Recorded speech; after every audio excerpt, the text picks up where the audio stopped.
మన మనసును ఎలా నియంత్రించాలి? శ్రీకృష్ణుడు చెప్పిన గొప్ప రహస్యం. Hare Krishna. Welcome to my channel life lessons.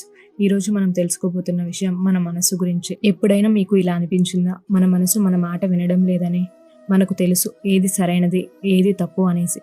కానీ మన మనసు మాత్రం మళ్ళీ మళ్ళీ తప్పుదారిలోనే తీసుకెళ్తుంది. ఉదాహరణకు మనకు తెలుసు ఎక్కువగా ఆలోచించడం మంచిది కాదు అనేసి, కానీ మనసు ఆగదు. అలాగే మనకు తెలుసు కోపం మంచిది కాదు అనేసి, కానీ కోపం వచ్చినప్పుడు మన మనసు మన నియంత్రణలో ఉండదు. అప్పుడు మనం మనల్ని ఇలా అడుగుతాం, ఎందుకు ఇలా జరుగుతోంది అనేసి, ఎందుకు నా మనసు నా మాట వినడం లేదు అనేసి. ఈ ప్రశ్న ఏమీ కొత్తది కాదు. 1000 సంవత్సరాల క్రితం కురుక్షేత్ర యుద్ధభూమిలో కూడా ఇదే ప్రశ్న వచ్చింది. ఆ ప్రశ్న అడిగింది ఎవరో కాదు, అర్జునుడు. అర్జునుడు ఒక గొప్ప యోధుడు. అతనికి అపారమైన శక్తి ఉంది. కానీ అర్జునుడికి ఒక సమస్య వచ్చింది. అతను తన మనసును నియంత్రించలేకపోయాడు. అప్పుడు అతను ఒక ప్రశ్న అడిగారు కృష్ణుడిని.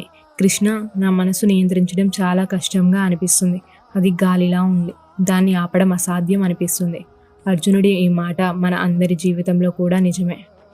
మనసు ఒక గాలి లాంటిది. అది ఎప్పుడు ఒకే చోట ఉండదు. కొన్నిసార్లు అది గతంలోకి వెళ్తుంది, కొన్నిసార్లు భవిష్యత్తులోకి వెళ్తుంది.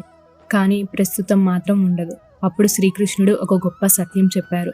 అవును అర్జున, మనసును నియంత్రించడం చాలా కష్టం, కానీ అది అసాధ్యమేమీ కాదు. శ్రీకృష్ణుడు చెప్పారు, మన మనసును నియంత్రించడానికి 2 విషయాలు అవసరం. మొదటిది అభ్యాసం, అలాగే రెండవది వైరాగ్యం. అభ్యాసం అంటే మనసును మళ్ళీ మళ్ళీ సరైన దారిలోకి తీసుకురావడం. మనసు ఎక్కడికి వెళ్ళినా మళ్ళీ దాన్ని తిరిగి తీసుకురావాలి. అదే అభ్యాసం అంటే. మరి వైరాగ్యం అంటే అవసరం లేని ఆలోచనలను విడిచిపెట్టడం. మనసులో వచ్చే ప్రతి ఆలోచనలను నమ్మాల్సిన అవసరం లేదు. కొన్ని ఆలోచనలు కేవలం భయాలు మాత్రమే. కొన్ని ఆలోచనలు మన ఊహలు మాత్రమే. కాబట్టి మనసు చెప్పిన ప్రతిదాన్ని అనుసరించాల్సిన అవసరం లేదు. మనసు ఒక గొప్ప సేవకుడు, కానీ చెడ్డ యజమాని కూడా. మన మనసు మనకు సేవ చేయాలి, కానీ మనమే మన మనసుకు సేవ చేయకూడదు. మన జీవితంలో కూడా ఇదే జరుగుతుంది. మనసు చెబుతుంది ఇది చేయకు అనేసి, నువ్వు విఫలమవుతావు అనేసి, జనం ఏమంటారు అనేసి. ఈ ఆలోచనలు మనల్ని ఆపేస్తాయి. కానీ గుర్తుపెట్టుకో, మనసు చెప్పిన ప్రతిదీ నిజం కాదు. మనసును నియంత్రించిన వ్యక్తి తన జీవితాన్ని కూడా నియంత్రించగలడు.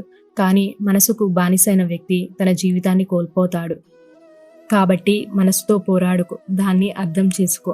మెల్లగా దాన్ని సరైన దారిలోకి తీసుకునిరా. ఎందుకంటే మనసుపై నియంత్రణ పొందిన రోజు నీ జీవితంపై కూడా నియంత్రణ పొందుతావు.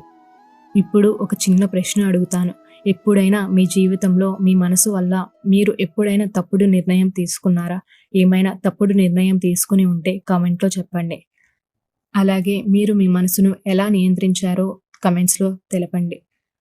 మీకు ఈ వీడియో నచ్చినట్లయితే please subscribe to my channel. అలాగే లైక్ అండ్ షేర్ చేయండి. హరే కృష్ణ. Thank you.